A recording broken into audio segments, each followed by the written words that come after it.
White house से एक बयान सामने आया जिसमें कहा गया कि राष्ट्रीय सुरक्षा परिषद के प्रवक्ता जॉन किर्बी ने यह बयान दिया। राष्ट्रीय सुरक्षा परिषद के प्रवक्ता हैं और उन्होंने क्या कहा? इन्होंने कहा कि दक्षिण चीन सागर में चीन के रवैये से अमेरिका चिंतित है। तो अमेरिका चिंतित है और चीन पर तकनीक की चोरी का भी आरोप लगाया है कि चीन चोरी करता है। इसके अलावा यह भी कहा गया उनकी तरफ से कि चीन जिस तरह से दादागिरी कर रहा है ये गलत है। मेजर जनरल रिटायर्ड के सना हमारे साथ में जुड़े हुए हैं, डिफेंस एक्सपर्ट हैं, सीधे बात करेंगे। सना सर, तकनीक की चोरी कर रहा है, साउथ चाइना सी में दबदबा चीन बढ़ाता नजर आ रहा है। व्हाइट हाउस कह रहा है कि अमेरिका इस मामले में चिंतित है, लेकिन अब अमेरिका के पास हल क्या है इसका? क्या करेगा अमेरिका? जय हिंद अनुराग। देखिए सर, हिमांशु देखिए, आज के दिन में जो सेंटर ऑफ ग्रेविटी कहते हैं 21st सेंचुरी में, वो इंडो पैसिफिक में है और खास करके जो ताइवान स्ट्रेट है उसको लेकर के है। तो ताइवान एक बहुत बड़ा फैक्टर है और बहुत विरोधाभास है। देखिए, वन चाइना पॉलिसी को अमेरिका मानता है और इसके अलावा भी उसके बाद उनका एक 1979 का एक एक्ट है जिसके तहत ताइवान को पूरी सिक्योरिटी दी जाती है और वो है यूनाइटेड स्टेट्स अमेरिका ताइवान का जो रिलेशनशिप एक्ट है। वो एक स्ट्रेटेजिक एम्बिग्युइटी को वर्ड है उसमें डाला हुआ है अमेरिका। ये हमारा एम्बिगुअस सिचुएशन है, हम वन चाइना पॉलिसी मानते हैं मगर हम एम्बिगुअस हैं। उसके अलावा जो सबसे बड़ी बात आई है वो 23 दिसंबर 2020 को, अभी जो पिछला साल हुआ है, उसमें नेशनल डिफेंस ऑथराइजेशन एक्ट 2003 में सीनेट ने पास किया था, उसको मैं साइन कर दिया है, जिसके तहत पूरे डिफेंसिव वो तैयारी करना, उनको पुख्ता करना ताइवान को और खास करके ताइवान स्टेट के अंदर में, तो वो गाइडेड वहां से। अभी जो जॉन कर्बी की आप बात बता रहे थे, उन्होंने कहा कि बहुत बड़ा चिंता का विषय है साउथ चाइना सी और वो तकनीकों को चोरी करके अपनी चीजों को बनाता है। आज ये सच्चाई है। देखिए, अमेरिका को आज एक 21st सेंचुरी में यदि आप इसको इस तरह से समझें तो उसका जो हवाई का जो इंडो पैसिफिक कमांड है, उसका अगला जो पोस्ट है वो गुआम है। उसके बाद उसको एक लाइन चाहिए, वो लाइन वो खींचता है जापान से लेकर के, जिसमें ताइवान भी है, फिलीपींस, हांगकांग, वो ऑस्ट्रेलिया तक जाता है कि ये फर्स्ट लाइन, यहां पर हम पहले लड़ाई युद्ध होगी तो यहां होगी, उसके बाद हमारे कहीं, उसके बाद उसका वेस्ट कोस्ट जाता है। तो ये उसकी अपनी एक पेंटागन की एक सोची समझी बहुत बड़ी नीत है और उसके तहत वो काम कर रहा है। तो ये चिंता का विषय तो है ही। यदि यूनिपोलैरिटी रखना है यूनाइटेड स्टेट्स अमेरिका को, तो चाइना को यहीं पर डिफीट करनी पड़ेगी। और ये बहुत जरूरी भी है कि चाइना को वक्त रहते यहां पर रोका जा सके, क्योंकि उसकी हिमाकत यहां पर बढ़ती हुई नजर आ रही है। आप हमारे साथ बने रहें। इस दौरान एक और बड़ी खबर आ रही है, वो बड़ी खबर भी यहां पर हम अपने दर्शकों को बता देते हैं। और बड़ी खबर क्या है कि ताइवान पर एक बार फिर से आमने सामने हो गए हैं चीन और अमेरिका। और ताइवान की जो प्रेसिडेंट है, उनकी यात्रा को लेकर एक बड़ा बयान आया है। यह बड़ी खबर आपको बता रहे हैं।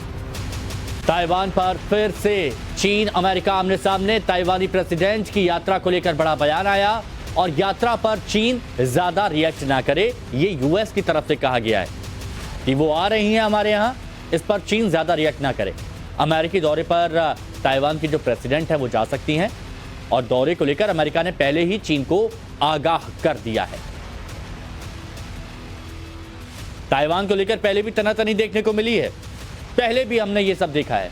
तो ताइवान को लेकर क्या एक बार फिर से तनातनी बढ़ जाएगी? इसको लेकर हम आपको कुछ पॉइंट्स बताते हैं, आपको समझने में आसानी होगी।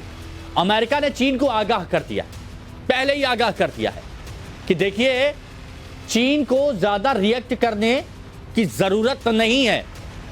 ताइवान की प्रधानमंत्री जब आ रही है तो ज्यादा रिएक्ट आप नहीं करेंगे। अमेरिका दौरे पर जाएंगी ताइवान की प्रेसिडेंट, माफ कीजिएगा प्रेसिडेंट, और इसीलिए अमेरिका की तरफ से कहा जा रहा है कि ज्यादा आप रिएक्ट ना करें। तैयारियां तेज हो गई हैं ताइवान की राष्ट्रपति की जो अमेरिका की यात्रा होने वाली है उसको लेकर। दौरे से पहले अमेरिका ने चीन को चेता दिया है कि आपको ज्यादा रिएक्ट करने की जरूरत नहीं है, क्योंकि इससे पहले भी वो बिलबिलाहट देखी गई थी जब नैन्सी पेलोसी गई थी ताइवान की ओर, तो उसके बाद चीन की तरफ से कैसे रिएक्शंस आए थे ये उस वक्त सभी ने देखा भी है। चलिए एक और बड़ी खबर आपको बता देता हूं, और वो बड़ी खबर क्या है? एक और बड़ी खबर, हिंद प्रशांत क्षेत्र में फिर से हलचल बढ़ गई है। अमेरिकी वॉरशिप ने हलचल तेज कर दी है। मनीला पोर्ट पर अमेरिकी वॉरशिप पहुंचा है। ये तस्वीरें हम आपको इस वक्त दिखा रहे हैं। USS America LH-6 worship Manila port आया है सर्विसिंग के लिए। हालांकि मनीला पोर्ट पहुंचा है, ये अमेरिका की तरफ से कहा गया। देखिए हलचल बढ़ जाती है लेकिन बयान भी तुरंत आ जाते हैं। बाकियों की भी नजर रहेगी कि भाई मनीला पोर्ट क्यों पहुंचा है वॉरशिप। तो अमेरिका की तरफ से बयान आया कि ये सर्विसिंग के लिए पहुंचा है। अब आपको यहां पर यह भी समझना होगा, जिस वॉरशिप के बारे में बात की जा रही है उस वॉरशिप की खासियत क्या है। तो उस वॉरशिप की खासियत हम आपको बता देते हैं। देखिए इस वॉरशिप के बारे में जब बात की जाती है, यूएसएस अमेरिका का वॉरशिप, इसकी खासियत यह है कि इसकी लंबाई है 844 फीट। 844 फीट ये लंबा है। इसकी बीम 106 फीट की है जो आप यहां पर देख रहे हैं। स्पीड 41 किलोमीटर प्रति घंटे की रफ्तार से यह सफर तय करता है। 1687 सैनिक ये अपने साथ ले जा सकता है। यह सैनिक क्षमता है। 1687 सैनिकों की इसकी क्षमता है। ये इस यूएसएस वॉरशिप की क्षमता है जिसके बारे में बात की जा रही है। हालांकि अमेरिका कह रहा है कि वो सर्विसिंग के लिए गया है। चलिए एक और बड़ी खबर की बात करते हैं। एक और बड़ी खबर, लगातार बड़ी खबर आपको बताएं। बदलते माहौल में चीन ने भी अब तैयारी तेज कर दी है। देखिए अमेरिका तो तैयारी कर रहा है लेकिन चीन ने भी तैयारी तेज कर दी है। चीन के सीनियर डिप्लोमेट फिलीपींस जाएंगे और फिलीपींस के साथ चीन द्विपक्षीय बातचीत करेगा। और कौन सी तारीख को होगी ये द्विपक्षीय बातचीत? 22, 23, 24 मार्च के बीच इन दो देशों के बीच द्विपक्षीय बातचीत होगी। फिलीपींस के विदेश मंत्री से यह बातचीत होगी। बदलते माहौल में चीन भी तैयार है। डिफेंस एक्सपर्ट मेजर जनरल के सिन्हा हमारे साथ में जुड़े हुए हैं। सिन्हा सर, अमेरिका की तरफ से वॉरशिप आ रहे हैं, चीन की तरफ से द्विपक्षीय बातचीत हो रही है, मतलब अपने स्तर पर कोई कमी नहीं छोड़ना चाहता, तैयारी में हर कोई लगा हुआ है। हिमांशु सही है। देखिए तैयारी तो इतनी ज्यादा है क्योंकि जब सेंटर ऑफ ग्रेविटी चेंज हो जाती है वर्ल्ड पूरे विश्व की से, वो इंडो पैसिफिक में, और खास करके क्योंकि यहां से पूरे के पूरे जो इकोनॉमिक एक्टिविटीज हैं इसी क्षेत्र से होती हुई है। यदि आप पैसिफिक को लें जिसमें इंडियन ओशन रीजन का भी हिस्सा आता है, तो आपने जो 3-4 चीजें बताई उनके ऊपर में थोड़ी सी मैं चर्चा करना चाहूंगा। एक तो आपने ये बताया कि जो साई इंग वेन है जो प्रेसिडेंट है वहां की, वो जाने वाली हैं और उसको आगाह कर दिया है। इस बार अमेरिका प्रोएक्टिवली आगाह कर दिया। नेल्सी पॉलिसी के समय भी हुआ था। हाँ। चाइना ने उसको ऑब्जेक्ट किया था अगस्त में, आपको याद होगा पिछले साल जब वो आई थी और कितना ज्यादा ब्लॉकेड लगा था। अभी वो जा रही है। जो चाइना की फितरत है वो इस तरह से कोल्ड वॉर को वो डायरेक्ट तो लड़ेगा नहीं, कभी नहीं लड़ेगा। आप देख लीजिए इंडो पैसिफिक में कभी भी किसी भी हालत में नहीं होगा। ये जद्दोजहद चलती रहेगी और दोनों अपने अपने पोजीशंस को लेकर के यदि या एडजस्ट हो जाते हैं तो एडजस्ट हो जाएगा वर्ल्ड ऑर्डर। नहीं, कभी भी नहीं है एक दूसरे पर फायर करेंगे, कभी नहीं करेंगे। आप लेके चलिए ताइवान को भी वो पॉलिटिकली ये कर लेगा, अपने में रीयूनिफिकेशन कर लेगा चाइना, और उसके लिए लगा हुआ है। देखिए अभी इलेक्शन आने वाला है 2024 में। 2016 में आई थी, जब साई आई थी उसके बाद पूरा का पूरा माहौल बदल गया ताइवान के अंदर। हाँ। वो एब्सोल्युटली अगेंस्ट है चाइना, मगर जो वहां की KMT पार्टी है, जो ऑपोजिशन है, वो भी सबसे लंबे समय तक उन्होंने ताइवान का राज किया 1949 तक।